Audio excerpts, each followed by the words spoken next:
베네딕투스라고 불리는 찬송 시입니다. 68절에 첫 그 부분에 찬송하리로다라고 시작하고 있죠. 라틴어로는 이 부분이 베네딕투스라고 되어 있어서 이런 이름이 붙었습니다. 이 찬송은 사가랴가 성령의 충만함을 받아 예언한 말씀이기도 합니다. 사가랴는 바로 세례 요한의 아버지입니다. 누가복음 1장의 앞부분을 보면 이 찬송을 하게 된 그 배경이 잘 나타나 있습니다. 누가복음 첫 등장인물이 바로 사가랴와 그의 아내 엘리사벳입니다. 1장 5절부터 7절 말씀을 보면 유대 왕 헤롯 때에 아비야 반열에 제사장 한 사람이 있었으니 이름은 사가랴요 그의 아내는 아론의 자손이니 이름은 엘리사벳이라. 이 두 사람이 하나님 앞에 의인이니 주의 모든 계명과 규례대로 흠이 없이 행하더라. 엘리사벳이 잉태를 못함으로 그들에게 자식이 없고 두 사람의 나이가 많더라고 되어 있습니다. 자식이 없었기 때문에 당연히 하나님 앞에 자식을 얻기 위해서 기도했을 것입니다. 사가랴는 또한 제사장이었기 때문에 이제 자기의 차례가 되어서 하나님의 성전에 나아가서 성전에 들어가서 분향을 하는 그러한 이제 직무를 맡게 되었습니다. 그런데 그 자기가 맡은 그때에 성전에 들어가서 분향을 하는데 천사가 나타납니다. 그리고 그에게 메시지를 전해줍니다. 그것은 바로 그가 그동안에 기도했던 데에 대한 하나님의 응답이었습니다. 13절 말씀부터 보면 천사가 그에게 이르되 사가랴여 무서워하지 말라. 너의 간구함이 들린지라 내 아내 엘리사벳이 내게 아들을 낳아주리니 그 이름을 요한이라 하라. 너도 기뻐하고 즐거워할 것이요 많은 사람도 그의 태어남을 기뻐하리니 이는 그가 주 앞에 큰 자가 되며 포도주나 독한 술을 마시지 아니하며 모태로부터 성령의 충만함을 받아 이스라엘 자손을 주 곧 그들의 하나님께로 많이 돌아오게 하겠습니다. 그가 또 엘리야의 신명과 능력으로 주 앞에 먼저 와서 아버지의 마음을 자식에게 거스르는 자를 의인의 슬기에 돌아오게 하고 주를 위하여 세운 백성을 준비하리라고 말씀해 줍니다. 내가 기도한 대로 아들을 내가 낳게 될 것이다 라고 천사가 메시지를 가져옵니다. 그리고 그 아들은 하나님의 종이 되어서 나 때부터 그 나시린의 그 규례에 따라서 포도주나 독한 술도 마시지 않고 성령의 충만함을 받아서 하나님께 쓰임을 받는 일꾼이 될 것이라고, 참 큰 일꾼이 될 것이라고 그에게 알려줍니다. 그런데 사가랴는 너무나도 놀라서 이 메시지를 믿지를 못합니다. 자기가 아들을 낳게 해달라고 기도를 해놓고서도, 자기와 엘리사벳이 함께 기도해놓고서도 하나님께서 천사를 보내서 그 기도를 들어주시겠다고 하는데 믿지를 못합니다. 그래서 18절에 사가랴가 천사에게 이르되 내가 이것을 어떻게 알리요? 내가 늙고 아내도 나이가 많으니이다 라고 대답을 했습니다. 참 이제 자기의 형편을 보니까 기도는 쭉 하고 있었지만 이제 자기 나이가 너무 많이 들어서 이제 나와 내 아내가 우리가 아브라함과 사라와 같이요 그렇게 나이가 많지는 않았을지도 모르겠습니다만 상당히 나이가 들어서 이제는 아기를 낳을 수 없는 그런 형편인데 어떻게 우리가 아이를 가질 수 있습니까? 라는 이러한 이제 하나님의 말씀을 듣고서도 이러한 불신의 모습을 보입니다. 이 사가랴가 그래서 이 천사가 전한 소식을 믿지 못했기 때문에 천사가 그에게 이렇게 얘기하죠. 너는 이것이 다 이루어질 때까지 너는 말 못하는 사람 벙어리가 될 것이다 라고 그래서 전날 이제 그렇게 어떻게 보면 하나님의 징계를 받습니다. 사가랴가 그 분향하는 것을 마치고 나왔는데 말을 못하는 거예요. 그러니까 이 사람들이 보면서 분명히 뭔가 일이 있었는데 또 무슨 환상을 본 것 같은데 아무 말도 못하니까 이제 다 궁금해했겠죠. 일주일 동안에 성전에서 직무를 마치고 이제 집으로 돌아갔습니다. 그리고 집에 돌아간 다음에 천사가 말한 대로 그 아내 엘리사벳이 임신을 하게 되었습니다. 사가랴가 자신의 아내가 임신을 한 10개월 동안 아무 말도 하지 못하고 살았습니다. 그리고 드디어 이제 엘리사벳이 아기를 낳습니다. 아들입니다. 남자 아기는 난 지 8일 만에 할례를 행하게 되어 있기 때문에 율법에 따라서 모든 이웃들과 친족들이 다 같이 모여서 축하하면서 이제 아기의 이름을 지어주게 되었습니다. 근데 그 당시의 풍습대로 아버지의 이름을 따라서 아버지가 이제 사가랴니까 아이도 사가랴로 가자. 그러니까 요새 말로 하면 사가랴 주니어라고 하는 거죠. 그러니까 아들 이름도 아버지 이름을 따서 짓는 게 어떠냐 그랬을 때 어머니 엘리사벳이 아니다. 그 아이 이름은 요한이다라고 이야기를 했습니다. 그러니까 아버지 이름이 아니면 그 뭐 할아버지든지 가까운 친족의 이름을 따라서 아니면은 뭐 삼촌이든지 그 집안의 그 누구를 기념하기 위해서 아기의 이름을 지어주는 것이 관리였기 때문에 모든 사람들이 이상하게 생각을 했습니다. 너희 집안에는 요한이라는 이름을 가진 사람이 없는데 왜 요한이라고 하려고 하느냐? 그래서 확인하려고 다시 아버지를 찾아가서 사가랴에게 물어봅니다. 아기 이름을 뭐라고 할까? 그러니까 사가랴 그때까지도 말을 못하고 있으니까 서판을 달라고 해서 아기 이름을 쓰는데 요한이라고 썼습니다. 요한이라는 그 이름의 뜻은 하나님의 은혜라는 뜻입니다. 이제 그러고 나니까 그 다음에야 이 모든 것이 다 이루어진 후에야 하나님의 천사가 그에게 일러준 대로 그 입이 열리고 혀가 풀려서 말을 하기 시작을 한 것입니다. 10개월 동안 사가랴는 잠잠할 수밖에 없었습니다. 10개월 동안 하나님께서 그에게 천사를 보내서 어떤 말씀을 하셨는지, 하나님께서 어떤 일을 행하셨는지 모든 사람에게 알리고 싶었지만 그는 말을 할 수가 없었습니다. 10개월 동안 이 아이가 앞으로 어떤 일을 감당하게 될 것인지, 어떻게 하나님의 일꾼이 될 것인지 정말 모든 사람들에게 말해주고 싶었지만 할 수가 없었습니다. 얼마나 답답했을까요? 근데 이제 드디어 입이 열려서 말을 하게 되었을 때 그는 처음 한 그 마디가 베네딕투스, 하나님을 찬송하리라, 하나님을 찬송하는 그 찬송시로 하나님 앞에 영광을 올려드립니다. 이 찬송이 성탄절과 무슨 상관이 있습니까?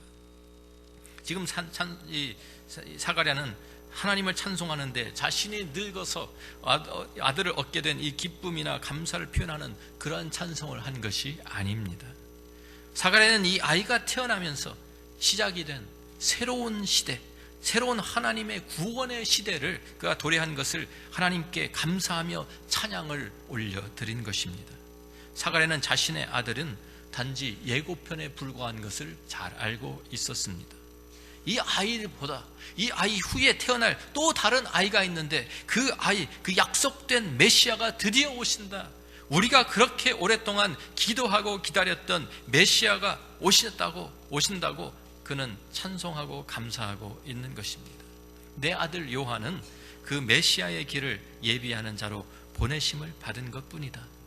사가랴는 물론 자신의 아들이 태어난 것이 너무나도 기뻤겠지요. 자기가 나이가 늙어서 자기 아내도 나이가 늙어서 얻은 아들이 얼마나 귀하고 기뻤겠습니까? 그렇지만 그는 메시아에 오신다는, 메시아의 그 오심에 더욱 벅차오르는 기쁨을 감출 수가 없어서 소리를 높여서 하나님을 찬송하고 있는 것입니다. 오늘 우리는 이 사가랴의 찬송을 통해서 성탄절의 의미를 함께 살펴보기를 원합니다. 68절부터 나오는 내용을 쭉 보면 이 성탄절은 하나님의 구원을 새롭게 경험하는 계절입니다. 사가랴의 찬송에는 하나님의 구원이 계속해서 하나님의 구원이 주제가 되고 있습니다.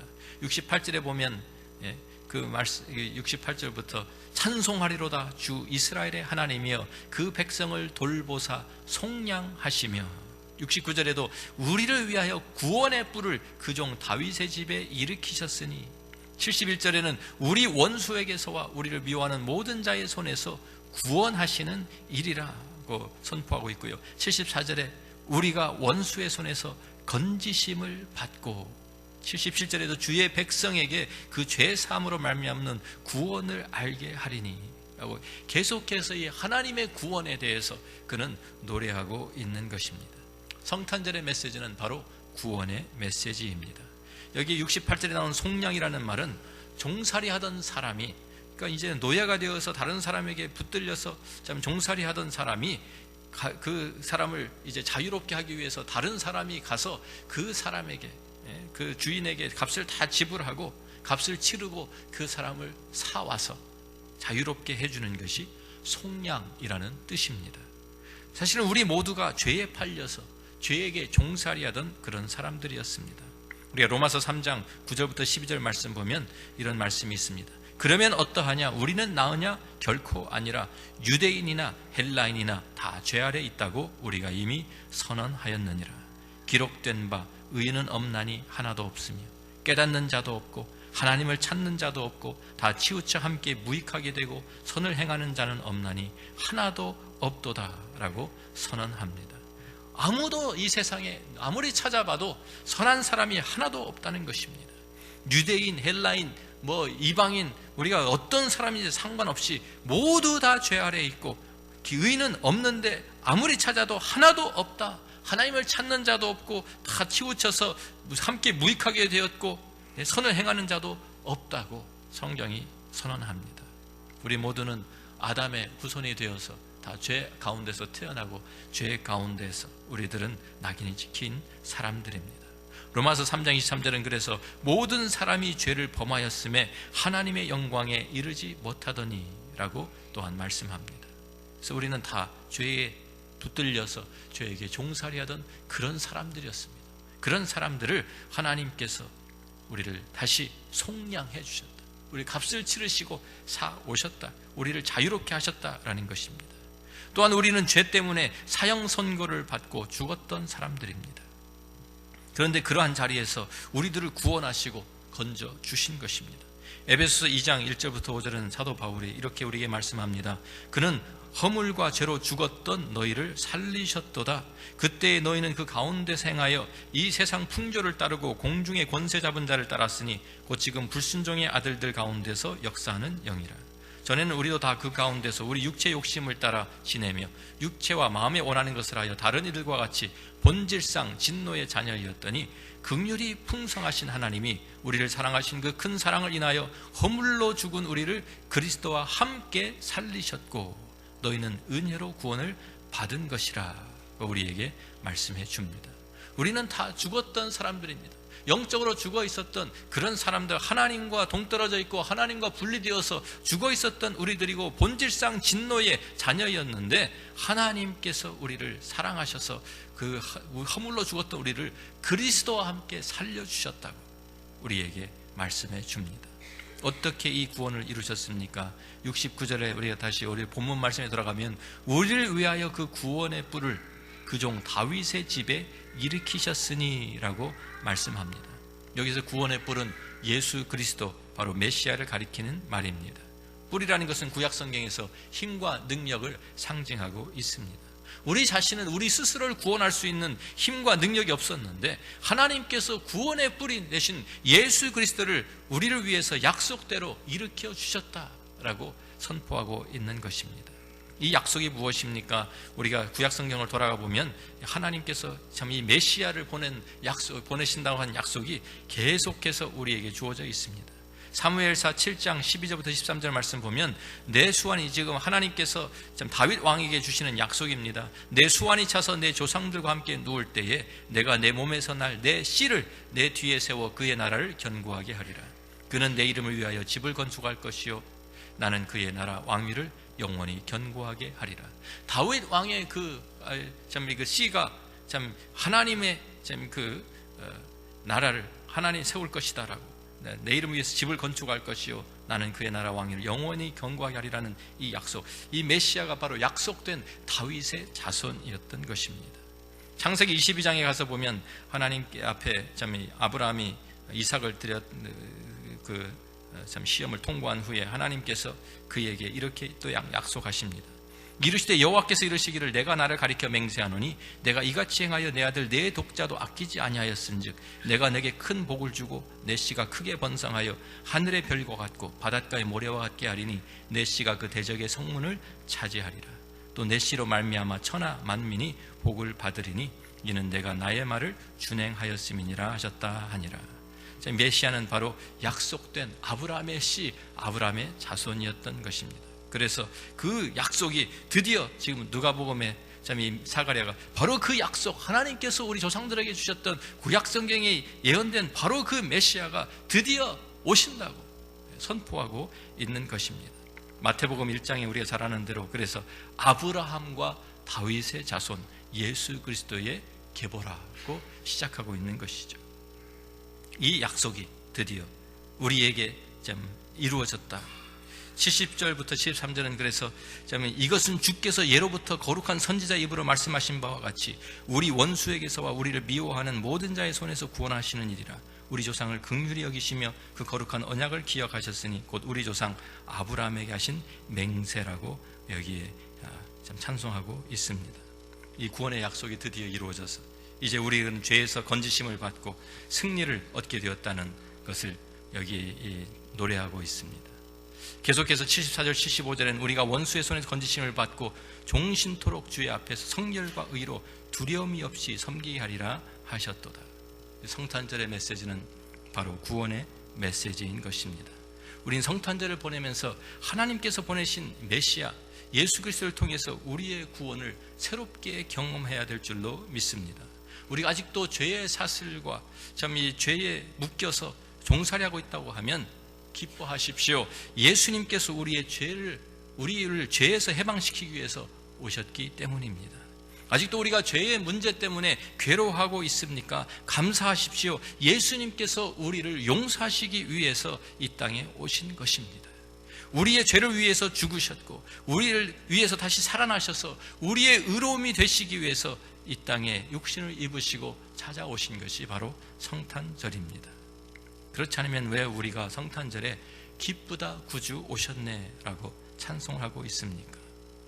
근데 이 세상은 주님을 알지 못하기 때문에 주님이 오신 이 성탄절에 엉뚱하게 이 성탄절을 축하하고 있습니다. 주님이 빠진 성탄절, 구원의 메시지가 빠진 성탄절은 사실 아무런 의미가 없습니다. 근데 이 세상은 주님을 외면하고 있습니다. 그래서 우리가 성탄절에 메리 크리스마스라고 하는 이 축하 인사도 다 바꾸어 놓았습니다. 예수님 크리스마스, 예수님의 그 탄생을 축하하는 크라이스트가 그 이름이 그리스도 이름이 들어가 있잖아요. 그걸 싹 하고 싶지 않으니까 메리 크리스마스 대신에 해피 할리데이즈, 노는 날이 되어버렸습니다. 성탄절이 구원의 메시지를 선포하는, 구원의 메시지를 우리가 경험하는, 구원을 경험하는 그러한 날이 아니라 그냥 노는 날이 되어버린 거예요. 즐기는 날이 되어버린 거예요. 아이들은 성탄절을 왜 기다립니까? 선물 받으니까 성탄절 기다립니다. 학생들은 왜 성탄절 기다립니까? 방학하고 학교 가지 않아도 되니까 성탄절 기다립니다. 어른들은 휴가를 연말, 성탄절, 연말, 연시 휴가를 그냥 우리가 누릴 수 있으니까 성탄절을 기다립니다. 장사하는 사람들, 사업하는 사람들은 대목을 잡기 위해서 성탄절 기다립니다. 여러 가지 파티를 하고 여러 가지 즐기는 일들이 널려 있습니다. 그래서 거기에 파묻혀서 그냥 즐기고 해피 할리데이스로 지나가면 되겠습니까? 성탄절은 특히 우리 믿는 사람들만이라도 우리가 그리스도 안에서 누리는 이 구원을 우리가 다시 한번 새롭게 체험하고 우리들이 이 감격의, 구원의 감격을 누리는 성탄절이 되기를 주의 이름으로 축원합니다. 성탄절은 또한 하나님의 구원을 새롭게 선포하는 계절입니다. 76절부터 오늘 본문 말씀을 보면 하나님께서 이제 하나님의 구원의 계획 가운데서 하나님의 이 세례 요한을 어떻게 사용하실지를 거기에 말씀해 주고 있습니다. 76절 77절 말씀을 보니까 이 아이여 내가 지극히 높으신 이의 선지자라 일컬음을 받고 주 앞에 앞서가서 그 길을 준비하여 주의 백성에게 그 죄의 사함으로 말미암는 구원을 알게 하리니 라고 거기에 말씀하고 있죠. 세례 요한의 사명은 메시아의 오심을 선포하고 준비하는 것이었습니다. 예수님보다 그래서 6개월 먼저 태어나서 요단강에서 그가 세례를 베풀면서 기다리고 있다가 주님의 오심을 선포하였습니다. 많은 사람들이 그에게 찾아갑니다. 많은 사람들이 그가 세례를 받습니다. 그러면서 그에게 그가 혹시 메시아인가? 라고 물어보았을 때 그는 분명하게 말합니다. 나는 메시아가 아니다. 나는 그리스도가 아니다. 내 뒤에 오시는 분이 있다. 나는 그분은 나보다 엄청 더 크신 분이기 때문에 나는 감히 그의 신들매 신발끈을 풀기도 감당하지 못하는 그런 존재라고. 그는 자기 뒤에 오시는 그분, 나는 너희들의 물로 세례를 베풀지만 내 뒤에 오시는 바로 그분은 불과 성령으로 세례를 주실 것이라고 이렇게 말씀을 합니다. 예수님이 나타나셨을 때, 예수님이 공생애를 시작하실 때 그는 그 사람들에게, 그 주위에 모는 사람들에게 증거합니다. 보라, 세상 죄를 지고 가는 하나님의 어린 양이라 소개합니다. 바로 그것이 세례 요한의 엘리야의 심정을 가지고 그 사람들을 다시 하나님 앞으로, 주님 앞으로 돌아오게 하는 그 역할을 맡은 것이 바로 세례 요한의 사명이었습니다. 성탄절을 맞이하는 우리의 사명도 다르지가 않습니다. 우리도 이 구원의 메시지를 선포해야 하는 줄로 믿습니다. 78절 79절 말씀 보니까 이는 우리 하나님의 긍휼로 인함이라. 이로써 돋는 해가 위로부터 우리에게 임하여 어둠과 죽음의 그늘에 앉은 자에게 비치고 우리 발을 평강의 길로 인도하시리로다 하니라. 아직도 우리 주위에 어둠과 죽음의 그늘에 앉아있는 사람들 얼마나 많습니까? 그들에게 빛 대신 주님 앞으로 나오라고 우리는 초청해야 한다는 것입니다. 아직도 죽음 가운데 그 세력 가운데 잡혀있는 사람들에게 부활과 생명이 되신 예수 그리스도 앞으로 나오라고 권고해야 합니다. 불안과 좌절 가운데 있는 사람들에게 하나님의 평강과 소망을 나누어 주는 이 성탄절이 되어야 합니다. 이사야서 9장 6절은 우리에게 이렇게 말씀합니다. 이는 한 아기가 우리에게 낳고 한 아들을 우리에게 주신 바 되었는데 그의 어깨에는 정사를 메었고 그의 이름은 기묘자라 모사라 전능하신 하나님이라 영존하시는 아버지라 평강의 왕이라 할 것입니다. 이사야가 우리에게 예언하면서 한 아기가 태어납니다. 한 아들이 우리에게 주신 바 되었는데 그분의 이름이 기묘자라 모사라 전능하신 하나님이라 영존하시는 아버지라 평강의 왕이라고 우리에게 말씀해 줍니다.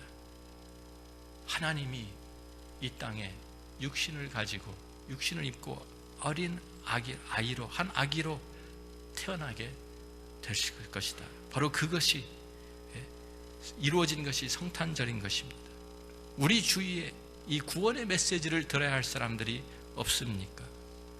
우리 주위를 둘러보면 수많은 사람들이 아직도 이 메시지를 듣지 못한 사람들이 너무나도 많습니다. 예수님은 이 땅에 2000년 전에 이미 오셨는데도 불구하고 아직도 이 구원의 메시지를 듣지 못하고 있는 사람들이 우리 주위에 너무나도 사실은 많습니다. 이 소망의 메시지가 필요하고 이 평화의 메시지가 필요하고 이 사랑의 메시지를 들어야 할 사람들이 우리 주위에도 많이 있는데 왜 아직도 듣지 못하고 있는 것입니까?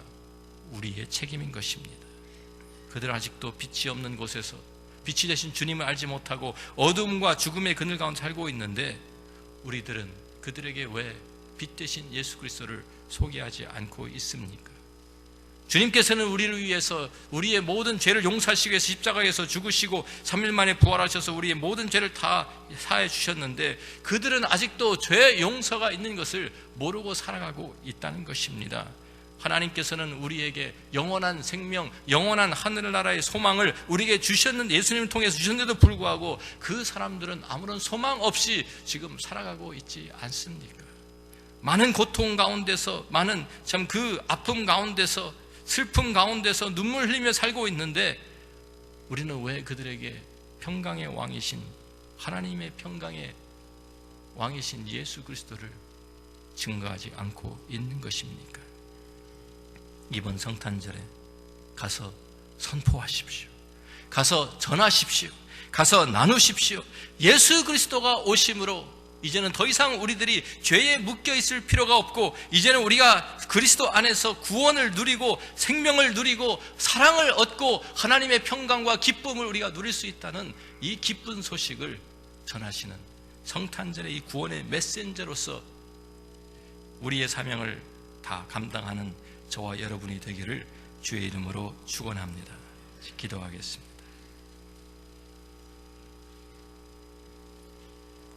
성탄절이 구원의 메시지를 선포하는 성탄절이 아니라 그냥 우리가 즐기고 먹고 마시고 노는 그러한 할러데이가 되어버렸습니다. 이 세상은 아직도 어둠 속에 잠겨 있고 죄 가운데 빠져 있는데 왜 우리 믿는 사람들까지도 이 구원의 메시지를 전하지 아니하고 예수님의 사랑과 구원과 소망과 기쁨을, 이 평화를, 사랑을 전하지 않고 왜 우리는 침묵하고 있는 것입니까? 하나님께서 사가랴의 입을 열어주신 것처럼 우리의 입을 열어주시기를 원합니다. 그래서 우리의 입을 열어서 하나님을 찬송하며 구원의 하나님, 우리를 위해서 오신 그 메시아 예수 그리스도를 우리 이웃들에게 전달하기를 원합니다. 하나님의 구원, 하나님의 소망, 하나님의 평화, 하나님의 사랑을 전달하는 우리 모두가 되기를, 이 성탄절이 되기를 간절히 소원합니다. 아버지 하나님 감사합니다.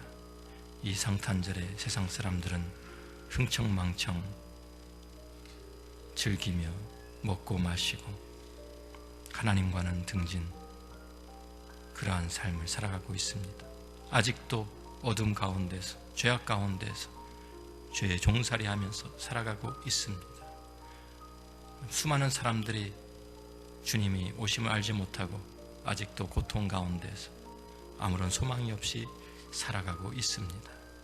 하나님, 구원의 메시지를 전달받은 저희들, 하나님의 사랑을 먼저 경험한 저희들, 하나님의 그 놀라운 평강과 기쁨을 맛본 저희들, 이제 이 성탄의 구원의 메시지를 전하는 메신저들이 다 되게 하여 주옵소서. 가서 선포하게 하여 주옵소서. 가서 전하게 하여 주옵소서. 가서 하나님의 사랑을 나누는 저희들 되게 도와 주옵소서. 예수님 귀하신 이름으로 기도합니다.